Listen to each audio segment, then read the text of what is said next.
inside for heat race number 2. Another 10 laps to put 4 more riders in the main event. Let's see who's got the stuff. Chris Carr up there on the outside, the 7-time national champion, green and go. It's Willie first into the corner, followed by 21 Jared Meese, and Chris is looking to the outside. Great start for Carr, coming to the outside. He's up to 3rd. Pegram is running there 4th, but he just slid high off of that groove back here on the 72 machine. He's going backwards. Couldn't keep that number 72 Ducati down in there where he needed to be. Challenge up the inside as Meese takes a look and tries to find a way around McCoy. You really have to be careful these first couple laps, Dave. When you get to the end of the straightaway and everybody sets up, and it actually is a pocket and it sucks you into that corner faster than you want to go. And when you slip off that black line, there's no traction out there whatsoever. You see them all laying flat on the tank. That's just basically making themselves as aerodynamic as possible. These motorcycles are not particularly aerodynamic, and that's a good thing. You knock a big hole in the wind, that means lots of drafting, lots of passing. Well, due to the fact that that front number plate on that motorcycle is flat, it has to lay flush up against the front fork leg, so you're pushing an awful lot of air there. J.R. Schnabel, number 33, nice move to the inside, picks off 2, goes from 5th to 3rd, into 3, comes out of 4 with a look at 2nd place, Chris Carr. J.R. knows if he hangs on to the back of Chris will pull into the lead rider. If the other guys start racing side by side, you've got a lot of talent back there with Jared Meese on the 21 machine as well. Carr's won a bunch of races here. He's also lost a couple of heartbreakers. Remember the oil tank here years ago that cost him the national championship to Scotty Parker. Now he's in the thick of it, looks to the outside on McCoy. There's Chris rolling the outside edge of that groove. Carr can't get around. McCoy hangs on. We'll be right back.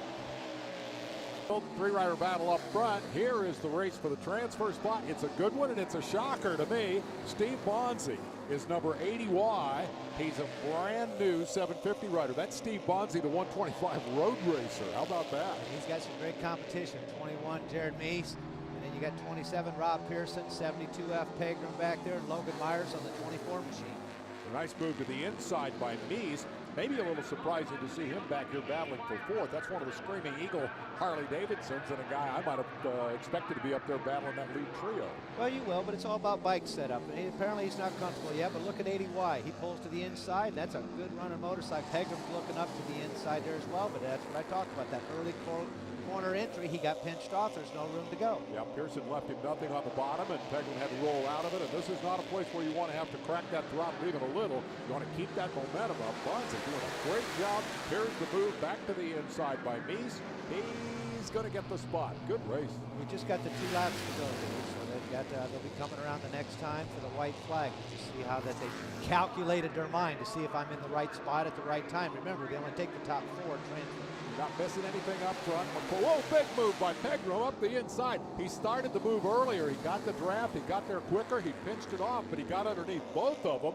And suddenly, Pegram on the Ducati is into the transfer spot with Bonzi all over his rear wheel. Up front, things are stable. McCoy continues to lead.